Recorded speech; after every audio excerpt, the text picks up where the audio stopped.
ঠাকুর মহাস্বামীজির শ্রীচরণে প্রণাম নিবেদন করে এবং আজকের এই পাঠচক্রে অনলাইনে এবং অফলাইনে উপস্থিত সমস্ত ভক্তবৃন্দকে আমার সশস্ত্র প্রণাম।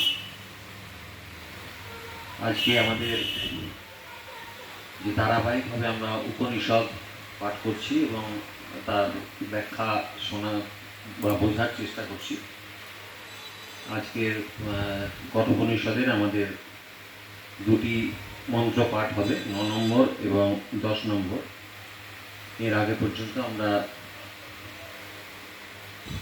7 এবং 8 এই দুটি মন্ত্র পাঠ করেছিলাম।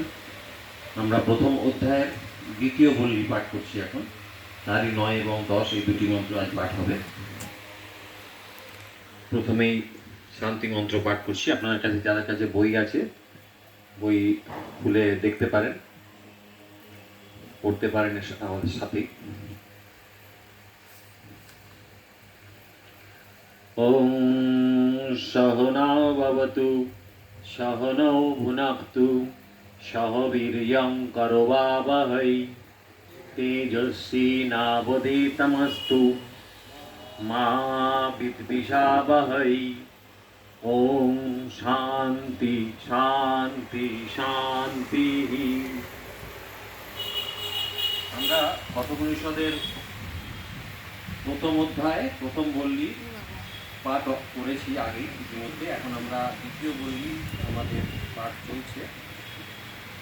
তার মধ্যে 7 এবং 8 নম্বর মন্ত্র আগের দিনে পাঠ হয়েছিল। আজকে 9 এবং 10 এই দুটি মন্ত্র আমরা পাঠ করব।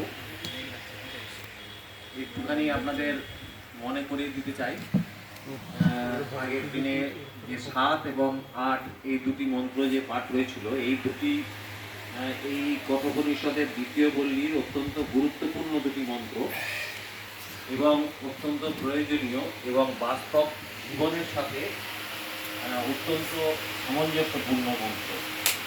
এই দুটি মন্ত্রে আমরা আমাদের সামাজিক বা জীবনের সমস্ত মিলটাই কিন্তু খুঁজে পাই এই মন্ত্রের মধ্যে দিয়ে। বলে দিয়েছেন আমাদেরকে, যমরাজ যে দুটি মন্ত্র পাঠ করিয়েছেন, বলে দিয়েছেন সেই দুটি মন্ত্রে আমরা আমাদের সাথে একদম ভীষণভাবে মিল পাই। আমাদের জন্যই যেন এই মন্ত্র দুটি তৈরি করা হয়েছে। এখানে যেটি বলা হয়েছিল, শ্রবণায়পি বহু বীর্য না লব্ধ শৃণ্বন্তপি বহবো ইয়ং ন বিদ্যু আশ্চর্য বক্তা কুশলস্য লব্ধা আশ্চর্য জ্ঞাতা কুশলানুশিষ্ট। এখানে যেটি বলা হয়েছে যে আমাদের এইখানে আত্মতত্ত্ব বিষয়টি অত্যন্ত গভীর এবং এটি যে একটি গূঢ় জ্ঞান, সেটি তো আগেই বলা হয়েছে।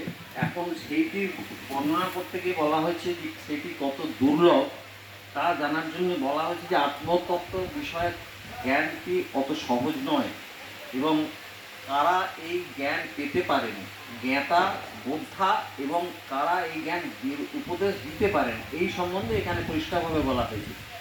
আমাদের মধ্যে 3 রকম এই জ্ঞানের ব্যাপারে 3 রকমের মানুষের কথা বলেছেন। যারা জ্ঞান, এই ধরনের যে আত্মতত্ত্ব বিষয়ক জ্ঞান, এটিকে তারা ভাববেনই না এই যে এটিকে জ্ঞান লাভের কোনো বিষয়, সেই বিষয়টি তাদের মাথায় কোনোদিনই থাকেই না।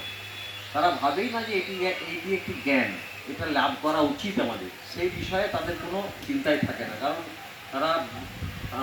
তারা জাগতিক বিষয় সমূহের মধ্যে এতটাই নিমজ্জ যে তাদের এই সব জাগতিক সুখ স্বাচ্ছন্দ্য ছেড়ে এই আধ্যাত্মিক জগতের সাথে যুক্ত হয়ে এবং এই যে আত্মবিষয়ক জ্ঞান পাওয়ার মতো ইচ্ছে তাদের থাকে না।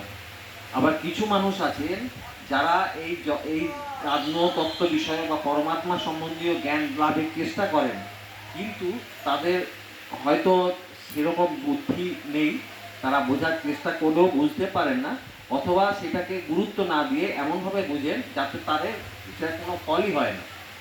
আর আরও কিছু মানুষ, কিছু বুদ্ধিমান মানুষ আছেন যারা এই পরমাত্মা সম্পর্কীয় জ্ঞানটি বোঝেন, কিন্তু তাদের মধ্যেও এমন কিছু দুর্লভ বুদ্ধিমান মানুষ যারা বুঝেছেন, তারাও কিন্তু অন্যকে উপদেশ দেওয়ার মতো ক্ষমতা তাদের থাকে না। এরকম খুব কমই মানুষ পাওয়া যায় যারা বুঝেছেন এবং অন্যকে উপদেশ দেওয়ার যার যোগ্যতা রাখেন, এই কথাটি এখানে বলা হয়েছে। এই 7 নম্বর অত্যন্ত গুরুত্বপূর্ণ মন্ত্র। এবং 8 নম্বরে বলা হয়েছে নয়ে না বরেণ প্রত্য এষ সুবিজ্ঞেয় বহুধা চিন্তমান অনন্য প্রত্যয়ে গতিরাত্র নাস্তি অনিয়ান হি অর্থ মন অনুপ্রবাদ। এখানে ওই বলা হচ্ছে যে প্রকৃতিতে যত সূক্ষ্ম বস্তু আমরা দেখতে পাচ্ছি, যত সূক্ষ্ম থেকে সূক্ষ্ম বস্তু, এই পরমাত্মা বিষয়ক জ্ঞান তার থেকেও অত্যন্ত সূক্ষ্ম। এবং সেই সূক্ষ্ম জ্ঞানটি এতটাই রহস্যপূর্ণ যে তাদের এই জ্ঞানটি আমরা যতক্ষণ না কোনো জ্ঞানী মানুষের কাছ থেকে, যথার্থ জ্ঞানী, শুধু জ্ঞানী হলে হবে না, তিনি যথার্থ জ্ঞানী হতে হবেন। সেই রকম যথার্থ জ্ঞানী মানুষের কাছ থেকেই যদি আমরা যখন শুনব, তখনই সেই জ্ঞানটি আমাদের লাভ করতে পারবো। যে কোনো মানুষ বই পড়ে জ্ঞান লাভ করতে পারেন, কিন্তু তার যে জ্ঞান লাভটি যথার্থ না। আমরা সেই মানুষের কাছে যদি আমরা এই ধরনের জ্ঞান শুনি, উপদেশ শুনি, তাহলে কিন্তু আমরা দীর্ঘদিন ধরে যদি শুনতে থাকি, তাহলে কিন্তু আমরা উপযুক্ত জ্ঞান পাবো না। এটাই এইখানে এই কথাটাই বলেন। ওই জন্যই প্রয়োজন যে যে মানুষের জ্ঞান আছে, যথার্থ জ্ঞান আছে, তার কাছ থেকে শোনা এবং উপদেশ শোনা, কিন্তু তার নিকটেই স্মরণ করা উচিত, শ্রবণ করা উচিত, যিনি এই বিষয়ে যথার্থ জ্ঞানী। আজকে আমরা এই 9 নম্বর এবং 10 নম্বর দুটি মন্ত্র পড়ব। 9 নম্বর মন্ত্র, নৈষা তর্কেন মতিরাপনেয়া প্রত্যান্ন নৈব সুজ্ঞানায় পৃষ্ঠ ইয়াং তমাপ সত্যদ্বীতির বর্তাসি ত্বাং দৃং নো গুন্না ভুয়ান্ন নচিকেত প্রষ্টা। আরেকবার বলছি, নৈষা তর্কেন মতিরাপনেয়া প্রত্যান্ন নৈব সুজ্ঞানায় পৃষ্ঠ ইয়াং তমাপ সত্যদ্বীতি বাথি তাং ত্বাদ্রিং ন ভুয়ান্ন চিতিকেত প্রষ্টা। এখানে পৃষ্ঠ মানে পৃষ্ঠ বলা হচ্ছে নচিকেতাকে উদ্দেশ্য করে, মানে হে প্রিয়তম পৃষ্ঠ। নচিকেতা যে অত্যন্ত বুদ্ধিমান একটি ছেলে এবং তার যে ক্ষমতা আছে এই আত্মতত্ত্ব বিষয়ক জ্ঞান নেওয়ার, সেটি যমরাজ খুব ভালোভাবে বুঝেছেন এবং তিনি অত্যন্ত সন্তুষ্ট। সেই জন্যেই তিনি এই একে বলছেন, নচিকেতাকে উদ্দেশ্য করে তাকে প্রশংসাই করছেন এবং এই পরমাত্মা যে কতটা দুর্লভ এবং তাকে তার যে মহিমা সেটি বোঝানোর জন্য এটি বলছেন। জাম তম আপ, তুমি যা পেয়েছো, বলছেন তম জাম তম আপ, তুমি যেটি পেয়েছো, কি পেয়েছো, তোমার যে বুদ্ধি, যে নিষ্ঠা, এই নিষ্ঠাটি অত্যন্ত প্রশংসাযোগ্য এবং এই নিষ্ঠা সহজে পাওয়া যায় না। এখানে সেটাই বলছেন, এসা মতি বুদ্ধি, এই যে মতি, তার্কেই নো আপনেয়া, তর্ক দ্বারা এটি পাওয়া যায় না। তর্ক করে কোনো জ্ঞান লাভ হয় না, তর্ক করে কোনো নিষ্ঠা লাভ করা যায় না। তুমি যেটি পেয়েছো আত্মতত্ত্ব বিষয়ক যে জ্ঞান লাভের যে ইচ্ছা, যে নিষ্ঠা, যে ধৈর্য তুমি দেখিয়েছো, সেইটির কথাই বলছেন যে তর্কেই ন আপনায়া, তর্ক দ্বারা এটি পাওয়া যায় না। এবং এটি তো কি না অনন্য প্রত্যা এবং অপর কর্তৃক প্রথিত বা উপদিষ্ট হয়ে অন্য কেউ এটি লিখেছে অথবা কেউ এটি বলেছেন, কোনো জ্ঞানী ব্যক্তির দ্বারা এটি বলা হয়, তার দ্বারাই এটি শোনা হয় এবং সেটি সুজ্ঞানায় নিশ্চিত জ্ঞানের নিমিত্ত হয়। এবং সেই যে জ্ঞানী ব্যক্তি যখন তিনি এই কথাটি যে উপদেশ দেন, তখন সেটি জ্ঞান নেবার উপযুক্ত হয়। এটি যেটা আগেই বলা হয়েছে, উপযুক্ত যথার্থ জ্ঞানী ব্যক্তি না হলে সেই জ্ঞানটি পূর্ণ লাভ হয় না। এবং সত্যধৃতি বা তো যথার্থ তুমি সত্যধৃতি, উত্তম ধৈর্য সম্পন্ন বলা হয়েছে, তোমার ধৈর্য অসীম, তোমার নিষ্ঠা অসীম, সেই কথাই বলছেন। অসীম, অসীম মানে বটে, হও, তোমার ভীষণ ভীষণ ধৈর্য এবং তুমি উত্তম ধৈর্য সম্পন্ন। নচিকেতা, হে নচিকেতা, যেটাকে উত্তরণ করেছে। এবং তারপরে বলছেন তাদ্রিং ন ভুয়ান্ন চরিত প্রষ্টা, এবং বলছেন তাদ্রিক প্রষ্টা ন ভুয়া, মানে তোমার মতো প্রশ্নকারী আমি চাই, তোমার মতো এত বুদ্ধিমান এবং নিষ্ঠাবান এবং এত তোমার জানার ইচ্ছে, সেই রকম ধরনের প্রশ্নকর্তাকেই আমি চাই। এটি যমরাজ নচিকেতাকে বলছেন এই মন্ত্রে। নচিকেতা ভূয়সী প্রশংসা করে যমরাজ আবার বলতে আরম্ভ করলেন, হে প্রিয়বর, এই পৃষ্ঠ মানে প্রিয়বর, তোমার এই শুভ ইচ্ছা আর নিষ্কলুষ নিষ্ঠা দেখে আমি অত্যন্ত সন্তুষ্ট। এরকম নিষ্ঠা কখনো তর্কের দ্বারা পাওয়া যায় না। এই জিনিস তো তখনই উদয় হয় যখন ঈশ্বর কৃপায় কোনো মহাপুরুষের সঙ্গ লাভ হয়। মহাপুরুষের সঙ্গ লাভ তখনই হয় যদি ঈশ্বর কৃপা করেন তবেই। এবং সেই মহাপুরুষের সঙ্গ লাভ ছাড়া এই পরমাত্মা বিষয়ক জ্ঞান লাভ হয় না। এ কথায় বারবার এখানে বলে দিচ্ছেন, যে কেউ এই উপনিষদ সম্বন্ধে জ্ঞান দিতে পারেন না, তার কোনো অধিকারই নেই, তিনি এই জ্ঞান সম্পূর্ণ হবেন। এবং তার কাছ থেকে নিরন্তর পরমার্থ সম্বন্ধে বিশদ আলোচনা শোনার সৌভাগ্য লাভ হয়। এই ধরনের নিষ্ঠাই মানুষকে আত্মজ্ঞান লাভের প্রচেষ্টায় প্রবৃত্ত করে। এত প্রলোভন দেখানোর পরও অনেক প্রলোভন নচিকেতাকে দেখিয়েছেন যমরাজ, সব কিছু দিতে চেয়েছেন, স্বর্গ লাভ, স্বর্গকে পুরো ছেড়ে দিয়েছেন, তুমি যা ইচ্ছে করো। এত প্রলোভন, সাধারণ মানুষের মাথা টলে যাবে।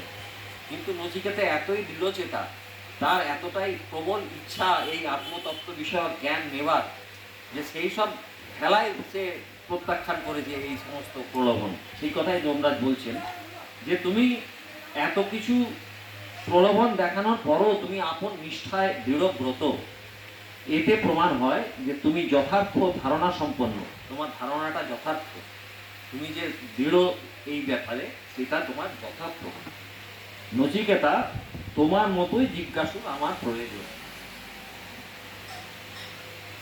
এবার 10 নম্বর মন্ত্রে যমরাজ নিজে কিভাবে এই আত্মতত্ত্ব বিষয়ক জ্ঞান বা পরমাত্মাকে পেয়েছেন তার সেই অভিজ্ঞতাটি 10 নম্বর মন্ত্রে বলছেন। জানাম মহম সেবধীরিক্তং নিত্যং ন হি ধ্রুবৈ প্রাপ্যতে হি ধ্রুবং তৎ তত ময়া নচিকেতশ্চিতো অগ্নির নিত্যদ্রব্যৈ প্রাপ্তবানস্মি নিত্যম। জানামহম সেবধীরিক্ত নিত্যং ন হি ধ্রুবৈ প্রাপ্যতে হি ধ্রুবং তৎ তত ময়া নাচিকেতশ্চিতো অগ্নিরনিত্যদ্রব্যৈ প্রাপ্তবানস্মি নিত্যম। বলছে অহম জানামি, যে জানাম অহম, জানাম অহম কথাটা আছে জানাম অহম, কিন্তু সংস্কৃতে এটাকে সেইভাবে যুক্ত করা হয়, একটা লেজা তো একটা মূলক যুক্ত করে একটা শব্দ তৈরি করা হয়, কিন্তু মানেটা ওইভাবে তৈরি হয়। এনে অহম জানামি মানে আমি জানি যে, অহম জানামি মানে আমি জানি যে। যমরাজ বলছেন আমি জানি, কি জানেন? সে বধি কর্মফল রূপ যে ধন, আমরা যে ধন সম্পত্তি যেগুলো কর্মফল রূপে পেয়ে থাকি, সেটিকে বলছেন সেবধি, কর্মফল রূপ যে ধন। ইতি অনিত্যম ইতি, এই সমস্ত ধন আমরা যে সারা জীবন ধরে জাগতিক সুখ স্বচ্ছন্দের জন্য এই যে ধন সম্পত্তি আমরা নিচ্ছি, চেষ্টা করছি জোগাড় করার এবং সেগুলি সংরক্ষণ করছি, সেগুলি সবই কিন্তু অনিত্য। এগুলো একদিন না একদিন ক্ষয়প্রাপ্ত হবে, এর কোনো নিত্য নেই, এর অনিত্য এই বস্তু। এগুলো হি অধ্রুবৈ, কেননা অনিত্য বস্তু দ্বারা তাপ ধ্রুবম, ওই নিত্য পদার্থ পাওয়া যায় না। কোনো নিত্য পদার্থ, যেমন পরমাত্মার কথা বলছে, পরমাত্মা নিত্য, বাকি সবই কিন্তু অনিত্য। সেই নিত্য পদার্থ কখনো অনিত্য পদার্থ দ্বারা পাওয়া যায় না। ন হি প্রাপ্যতে, পাওয়া যায় না। তার ধ্রুবম, ওই নিত্য পদার্থ পরমাত্মা, ন হি প্রাপ্যতে, অনিত্য বস্তু দ্বারা পরমাত্মাকে পাওয়া যায় না। তথা তাই মায়া আমার দ্বারা, আমার যে কর্তব্য বুদ্ধি, আমার যে বুদ্ধি, আমার দ্বারা যে বুদ্ধি, যমরাজের কথা বলছি, যমরাজ বলছেন আমার যে বুদ্ধি অনিত্যই দ্রব্যই, অনিত্য পদার্থ দ্বারা নচিকেতা অগ্নিচিত্ত, নচিকেতা অগ্নির যে চয়ন করা হয়েছে অনিত্য ভোগসুখ প্রাপ্তির জন্য নয়। মানে যমরাজ এখানে বলছেন আমি কিন্তু এই অনিত্য ভোগ প্রাপ্তির, অনিত্য যে সমস্ত দ্রব্য, সেই দ্রব্যগুলির দ্বারাই আমি কিন্তু যজ্ঞ করেছি, এবং যজ্ঞ করার পরে কিন্তু সেই যজ্ঞ কি হয়েছে, কোনো রকম কামনাহীন, কোনো কামনা ছাড়া, কোনো বাসনা ছাড়া, কোনো রকম ফল লাভের ইচ্ছে ছাড়া এই যজ্ঞ আমি করেছি অনিত্য বস্তুর দ্বারা, এবং ভোগ সুখ প্রাপ্তির জন্য নয়। অতএব নিষ্কামভাবে করেছি, অতএব সেই নিষ্কামভাবে অমিত শক্তির ফলে আমি নিত্য বস্তু পরমাত্মাকে প্রাপ্তবান অস্মি, আমি পরমাত্মাকে লাভ করেছি। অনিত্য বস্তুর কথাই বলছেন, যে অনিত্য বস্তু যেগুলি আছেন সেগুলি দিয়েই আমি যজ্ঞ সমস্ত কিছু করেছি, যে স্বর্গলোক সুখের জন্য। কিন্তু তাতে আমার কোনো রকম কামনা বাসনা ছিল না, কোনো আসক্তি ছিল না। শুধুমাত্র আমার ইচ্ছে হচ্ছে ঈশ্বর লাভের জন্য আমি করার চেষ্টা করছি, শুধুমাত্র ঈশ্বর প্রাপ্তির জন্য আমি এই সমস্তগুলি করেছি। সেই জন্যেই আমি এই আজকের নিত্যাম বা নিত্য বস্তু পরমাত্মাকে প্রাপ্তবান অস্মি, আমি প্রাপ্ত হয়েছি। নিজে যমরাজ যে নিজে পেয়েছেন সেই কথাই এখানে বললেন।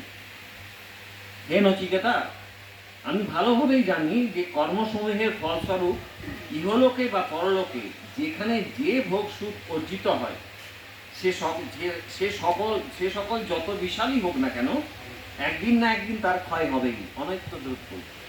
তাদের ক্ষয় আছেই, কোনোদিনই কোনো তারা চিরকাল স্থায়ী নয়। অতএব সেগুলি অনিত্য, আর অনিত্য বস্তুর দ্বারা নিত্য পদার্থের প্রাপ্তির কোনোদিনই সম্ভব নয়। কেন সম্ভব নয়, কিভাবে, অথচ সেটাই বলছেন যে আমি কিভাবে করেছি। এই রহস্য, এটা রহস্যের কথা বলছি। এই রহস্য উপলব্ধি করার পরেই আমি নাচিকেত অগ্নির চয়নাদি রূপে যে সমস্ত যজ্ঞাদি কর্তব্য কর্ম অনিত্য বস্তুরাদির দ্বারা সম্পাদন করেছি। এখানে বলছেন কিন্তু যে অনিত্য বস্তুর দ্বারা নিত্য বস্তু পাওয়া সম্ভব নয়। আবার তিনি বলছেন যে এই যে আমি অনিত্য বস্তুর দ্বারাই কর্ম সম্পাদন করেছি যজ্ঞের দ্বারা। সেটা কিভাবে করেছেন সেটাই বলছেন, যে আমি তার মধ্যে কোনো কাম ছিল না, কোনো কামনা ছিল না, কোনো বাসনা ছিল না, কোনো ফল প্রাপ্তির আশা আমার মধ্যে ছিল না।